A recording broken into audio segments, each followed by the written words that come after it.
안녕하세요. IT 정보를 전달해드리는 시너지 플라워의 KK입니다. 2020년 3월 5일 목요일 오늘의 IT 뉴스 시작합니다. 애플의 저가형 아이폰 SE2가 최종 생산 단계에 진입했으며 정식 출시를 위한 최종 생산 검증 단계를 진행하고 있는 것으로 보인다고 외신이 대만 디지타임스를 인용해 오늘 보도했습니다. 업계 소식통은 최근 저가형 아이폰 모델이 중국의 정저우에 위치한 제조 공장에서 최종 생산 단계에 진입했다며 조만간 아이폰 SE로 불리는 새로운 아이폰을 발표할 예정이라고 말했습니다. 아이폰 SE2는 A13 바이오닉 칩셋과 3GB 램을 갖춘 아이폰 8의 업데이트 모델이 될 것으로 예상됩니다. 4.7인치 디스플레이 및 터치 ID 센서도 그대로 유지할 것으로 알려졌습니다. 외신은 저가형 아이폰이 3월에 발표되더라도 폭스콘 및 기타 애플 공급 업체가 정상 가동을 재개하고 2분기 대량 생산을 늘릴 때까지는 초기 공급이 제한될 수도 있다고 내다봤습니다. 삼성전자 중급 5G 스마트폰 갤럭시 A71 5G 모델이 중국에서 3C 강제 인증을 통과했다고 외신이 보도했습니다. 중국에서 3C 인증을 받은 갤럭시 A71 5G의 모델 번호는 SM-7160으로 최근 블루투스 인증을 통과한 모델 번호와 일치합니다. 문서에서는 25W 고속 충전 외에 다른 정보는 확인할 수 없습니다. 앞서 긱벤치에서는 엑시노스 980 프로세서와 8GB 램, 안드로이드 10 운영체제 등 갤럭시 A71 5G 일부 사양이 포착된 바 있습니다. 이 밖에 6.7인치 인피니티 5 슈퍼 아몰레드 디스플레이와 후면 쿼드 카메라, 3200만화소 셀피 카메라, 25W 고속 충전을 갖춘 4500mAh 배터리 등 나머지 사양은 4G LTE 모델과 동일할 것으로 예상됩니다. 한편 갤럭시 A71 5G 모델은 미국, 중국, 호주, 뉴질랜드 및 여러 유럽 시장에서 출시될 것으로 예상되며 국내에서는 SK텔레콤이 독점 출시할 것으로 알려졌습니다.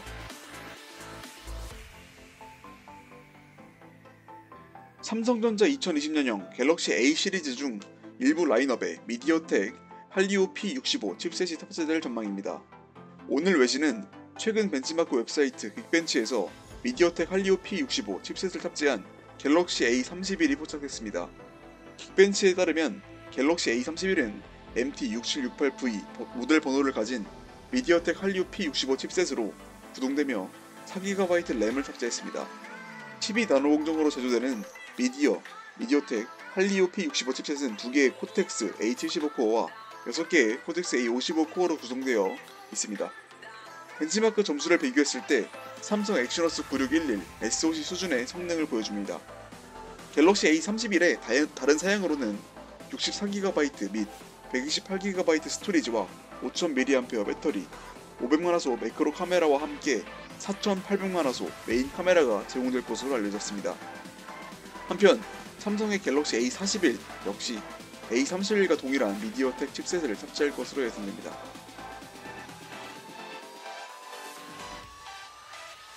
오늘 삼성전자가 뉴질랜드 최대 이동통신 사업자 스파크와 5G 이동통신 장비 공급 계약을 체결했다고 밝혔습니다. 삼성전자가 뉴질랜드에 이동통신 장비를 공급하는 것은 이번이 처음입니다. 삼성전자는 국내에 상용화한 3.5GHz 주파수 대역 5G 기지국 등 통신 장비를 공급하며 세계 최초 5G 상용화를 통해 축적한 기술과 대규모 상용망 구축 경험, 네트워크 최적화 노하우를 적극 활용할 계획입니다. 스파크는 2019년부터 삼성전자의 통신 장비, 단말, 핵심 칩 등 엔드-투-엔드 솔루션에 대한 성능 검증을 통해 삼성전자 장비의 빠른 속도와 품질, 초저 지연 성능 등 실증 시험을 진행해 왔습니다. 샤오미의 서브 브랜드 홍미의 가성비 중저가 스마트폰 홍미노트 9 프로의 주요 사양이 벤치마크 웹사이트 긱벤치에서 포착됐습니다. 홍미노트 9 시리즈는 일반 모델과 프로 모델로 출시될 것으로 예상됩니다. 긱벤치 데이터베이스에 따르면 프로 모델은 1.8GHz 옥타코어 퀄컴 칩셋으로 구동되며 6GB 램을 장착했습니다. OS는 안드로이드 10으로 실행되며 싱글코어 테스트에서 569점, 멀티코어 테스트에서 1755점을 기록했습니다. 이밖에 홍미노트 9 시리즈는 128GB 스토리지와 5000mAh 배터리, 후면 쿼드 카메라 등을 탑재할 것으로 알려졌습니다. 샤오미는 오는 12일에 온라인을 통해 홍미노트 9을 공식 발표할 예정입니다. 애플이 이달 말 공개할 것으로 예상되는 몇 가지 하드웨어 신제품 중에는 업데이트된 신형 아이패드 프로 라인업도 포함되어 있습니다. 미국의 IT 매체 폰 아레나는 IT 트위터리안 코인X를 인용해 아이패드 프로 카메라 하드웨어가 대폭 업그레이드 될 수 있다고 오늘 보도했습니다. 코인X는 트위터에 아이패드의 새로운 카메라라는 짤막한 트윗 외에 세부 정보는 공개하지 않았지만 이전 보고서에 따르면 2020년형 아이패드 프로 트리플 카메라 모듈은 아이폰 11 프로와 비슷할 것으로 예상됩니다. 특히 신형 아이패드 프로에는 TOF 3D 센서가 포함될 것으로 알려졌습니다. TOF는 피사체를 향해 보낸 광원이 반사되어 돌아오는 시간을 측정해 거리를 계산하는 기술입니다. 사물을 3D로 인식하는 과정이 단순하고 외부 빛의 간섭을 받지 않아 야외에서도 인식률이 뛰어나 AR, VR을 구현하는 데 유리합니다. 신형 아이패드 프로는 3월 말에 공개될 것으로 예상되고 있지만 최근 발생한 코로나19 여파로 이벤트 대신 보도자료를 통해 공개될 가능성도 있습니다. 한편 코인X가 지금까지 유출한 정보의 정확성은 90%에 달합니다. 코인X는 2019년형 아이폰 라인업 중 하나에 프로라는 이름이 사용될 것이라고 정확하게 예측한 바 있습니다.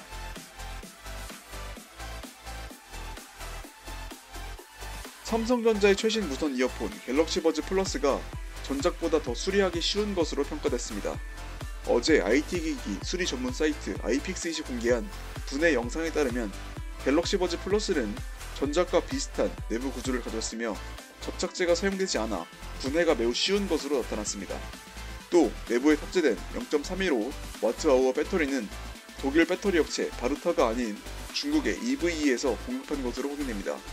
이밖에 충전 케이스 내부 디자인 역시 전작과 거의 동일합니다. 충전 케이스에 탑재된 1.03Wh 배터리는 PCB와 무선 충전 코일 사이에 위치하고 있습니다. 아이픽스잇이 평가한 갤럭시 버즈 플러스 수리 용이성 점수는 10점 만점에 6점입니다. 작년에 출시된 갤럭시 버즈 점수보다 1점 올랐습니다. 참고로 애플 에어팟 프로의 수리 용이성 점수는 10점 만점에 0점을 받은 바 있습니다. 구글이 올봄 출시할 예정인 2세대 픽셀 버즈 무선 이어폰이 출시에 앞서 무선 충전 인증을 획득했다고 외신이 오늘 보도했습니다. 모바일 기기가 블루투스를 사용하기 위해서는 블루투스 SIG에서 인증을 받아야 하는 것처럼 QI 무선 충전을 지원하는 기기는 WPC에서 인증을 받아야 합니다. 픽셀 버즈 2는 지난 1월 블루투스 인증을 통과한 바 있습니다. 인증 문서에서는 G1013 모델 번호가 확인되는데 케이스 모델 번호로 추정됩니다. 왼쪽과 오른쪽 이어버드의 모델 번호는 각각 G1007, G1008인 것으로 알려졌습니다. 또한 픽셀버즈2가 최대 5W 무선 충전을 지원하는 것을 보여줍니다. 픽셀버즈2는 코너형 디자인이 적용돼 오리지널 픽셀버즈보다 훨씬 컴팩트해졌으며 구글 어시스턴트, 실시간 번역 및 음악 제어 기능 등은 동일합니다. 1회 충전으로 최대 5시간까지 이용할 수 있으며 배터리 케이스를 포함하면 최대 24시간 이용할 수 있습니다. 케이스는 무선 충전을 지원합니다. 가격은 $179입니다. 2020년 3월 5일 목요일 오늘의 IT 뉴스 소식은 여기까지입니다. 드디어 목요일까지 모두 끝났습니다. 남은 하루인 내일 금요일까지 화이팅 하시고 오늘도 시청해주셔서 감사합니다.